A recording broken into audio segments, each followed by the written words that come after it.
தமிழ்நாடு அரசின் உறுதிமொழி குழுவின் சார்பாக நேற்று இரவு குழு ஈரோடு மாவட்டத்திற்கு வருகை தந்தது.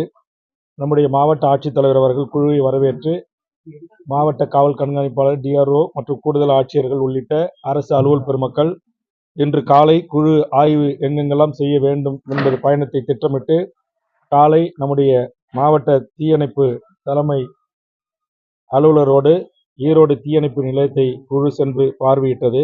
அதற்கு பிறகு ஈரோடு கால்நடை தீவன தொழிற்சாலை 1500 மெட்ரிக் டன் கொள்ளளவு கொண்ட சேமிப்பு கிடங்கு 2.47 கோடியில் கட்டப்பட்டிருக்கிறதா என்று களத்திற்கு சென்று நேரடியாக குழு ஆய்வு செய்தது.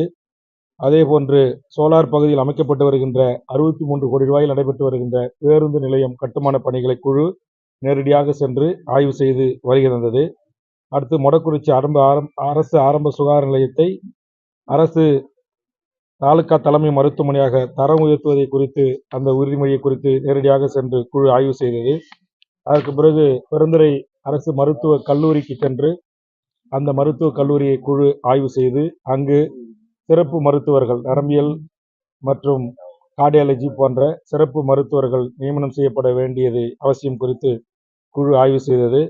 அதற்கு பிறகு ஒரு கள திடீர் ஆய்வாக பெருந்துறை அரசு பிற்பட்டோர் ஒரு விடுதியும் ஆய்வு செய்தது.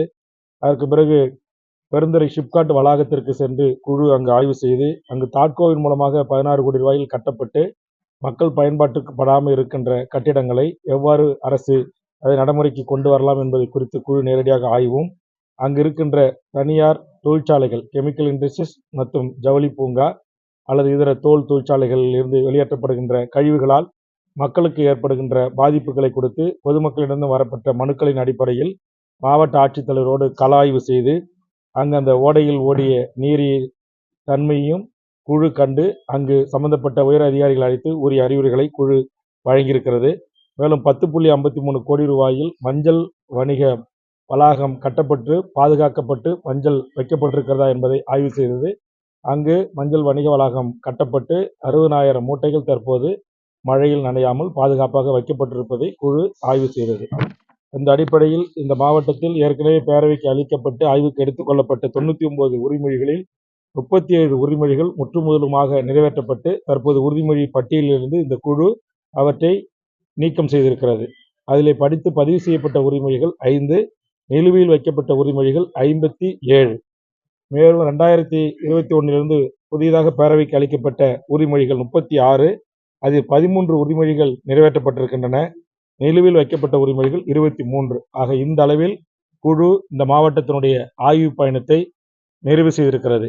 இங்கு விவசாய சங்க பிரதிநிதிகள், சுற்றுச்சூழல் ஆர்வலர்கள், நாடாளுமன்ற உறுப்பினர், சட்டமன்ற உறுப்பினர்கள், ஊராட்சி மன்ற தலைவர்கள், ஒன்றியக்குழு உறுப்பினர்கள், 100க்கும் மேற்பட்ட இந்த மாவட்டத்தைச் சேர்ந்த பல்வேறு பிரச்சனைகளை உள்ளடக்கிய மனுக்களை இந்த குழுவின் கைகளில் அளித்திருக்கிறார்கள். அதன் மீது உரிய நடவடிக்கைகளை எடுத்து அந்த மக்களுடைய நீண்ட நாள் கோரிக்கைகளை நிறைவேற்றி தர வேண்டும் என்று குழு நம்முடைய மாவட்ட ஆட்சித்தலைவருக்கு பரிந்துரை செய்திருக்கிறது.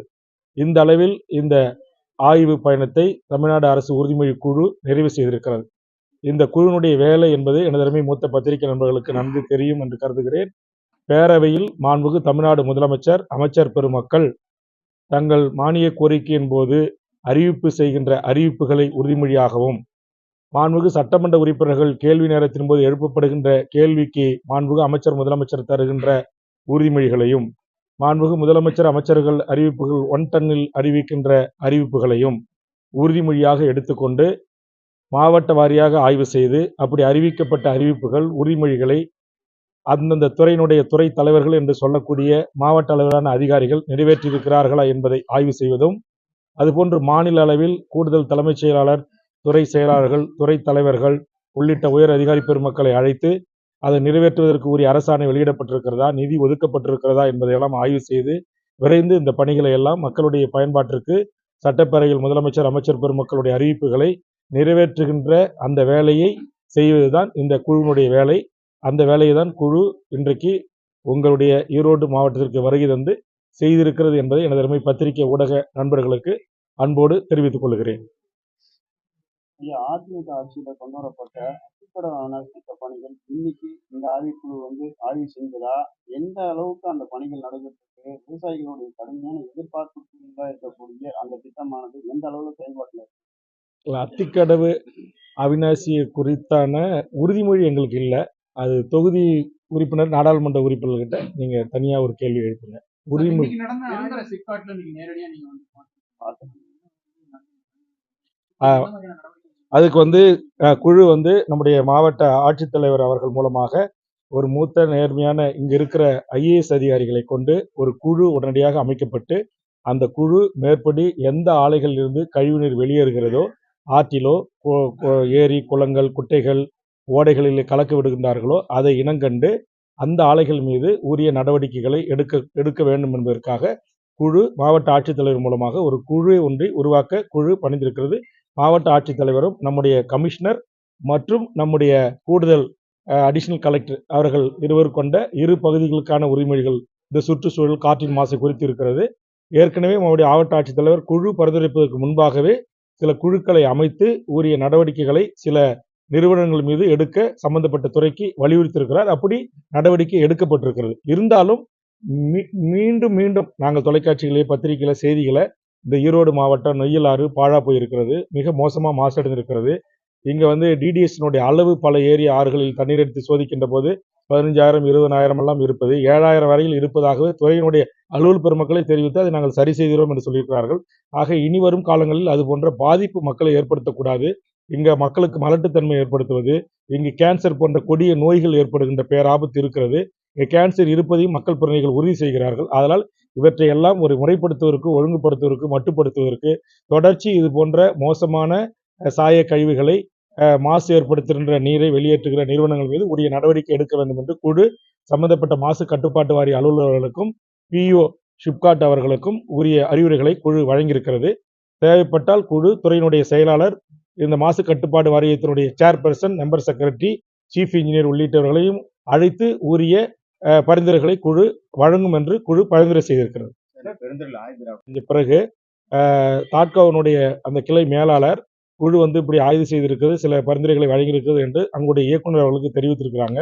உடனே இயக்குநர்கிட்ட இருந்து பதில் பெறப்பட்டு இப்போது மேலாளர் அவர்கள் விரைவில் அது ஒரு பயன்பாட்டுக்கு கொண்டு வருவதற்கான ஒரு துரித நடவடிக்கை மேற்கொள்ளப்படும் இருக்காங்க. 16 கோடியில் 200 கட்டடம் கட்டிருக்காங்க. நாங்களே உள்ள போய் பார்த்தோம். கட்டடம் நல்லா எங்கேயும் லீக்கேஜ் இல்லை, ஒழுகு இல்லை, ஒட்டனை படிஞ்சு போய் கிடக்கு, பயன்படுத்தாம. ஆனால் நல்லா இருக்கு, உறுதித்தன்மையோடு இருக்கு. அது வேறு பயன்பாட்டுக்கு பயன்படுத்தலாம்னு சொல்லி ஏற்கனவே துறையே ஒரு முடிவு எடுத்து அதிலிருந்து ஒரு சில ஏக்கர் நிலங்களை, காலியார் நிலங்களை இதர ஷிப்காட்டினுடைய விரிவாக்கத்துக்கு தந்த போது ஒரு பொதுநல வழக்கு போட்டு இது தாட்கோ நிலம், ஆயுதிராவிட மக்களுடைய மேம்பாட்டுக்குன்னு கையகப்படுத்தப்பட்ட நிலம், கட்டடங்கள், இதை வேற எந்த துறையும் நீங்க கையளிக்க கூடாது, வேற எந்த துறையும் பயன்படுத்தக்கூடாதுன்னு சொல்லி ஒரு வழக்கு நிலுவையில் இருக்கிறதால அவங்களால இது எதுவும் பண்ண முடியல. அதனால அந்த வழக்கை முடிவு கொண்டு வரதுக்கும் அல்லது சம்பந்தப்பட்டவரை அழைத்து பேசி அந்த இடத்தை அதே மக்களுக்கும் சரி பயன்பாட்டு கொண்டு வரும். 16 கோடினா நீ கிட்டத்தட்ட 100 கோடி ரூபாய்க்கு மேல அதனுடைய மதிப்பு.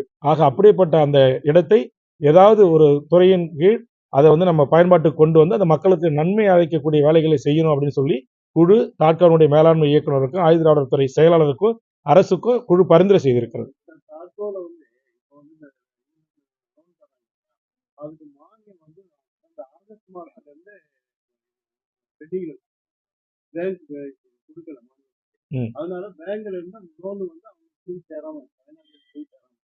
இது புதிய செய்தியா நீங்க சொல்றீங்க. இதை ஆயுதிராவிடத்துறை செக்ரட்டரி எங்க குழு முன் நிர்ணயிக்கப்பட அவர் வருவார் எங்களுடைய ஆய்வுக்கு. வருகின்ற போது இந்த செய்தி அவர் கவனத்துக்கு கொண்டு அந்த பண விடுவிப்பிற்கு உரிய பரிந்துரைகளை நாங்கள் செய்கிறோம்.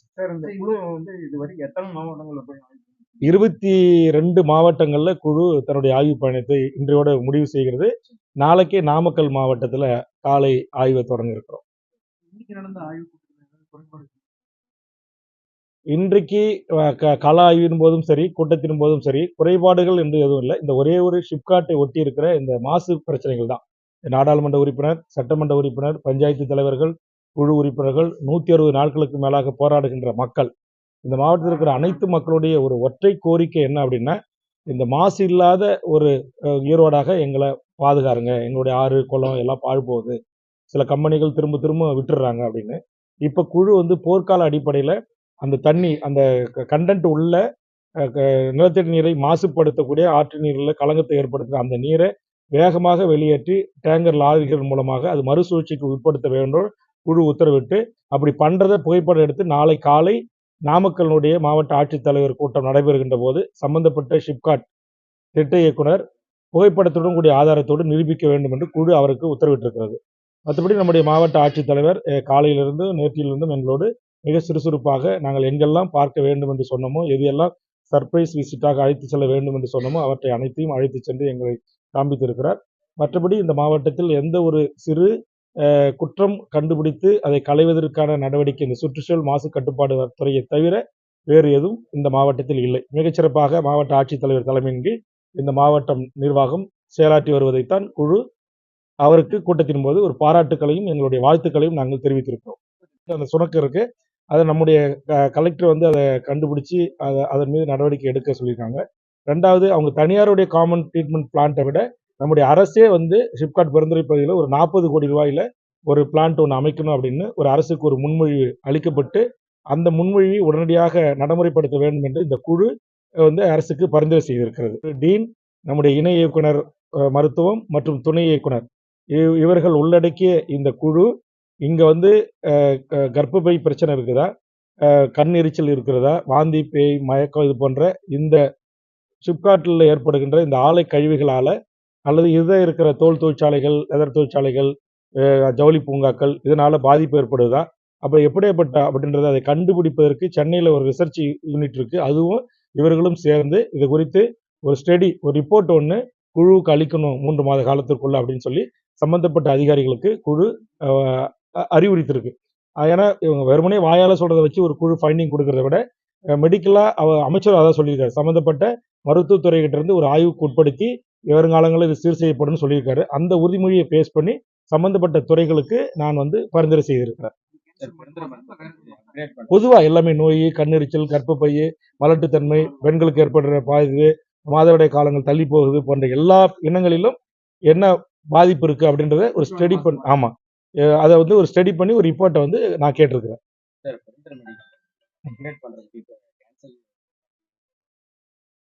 இல்ல, பெருந்துறை மெடிக்கல் காலேஜ் வந்து உங்களுக்கு தெரியும், அது போக்குவரத்து துறையில் இருந்துச்சு. இப்போ அரசு மருத்துவக் கல்லூரியா மாத்திருக்கிறாங்க.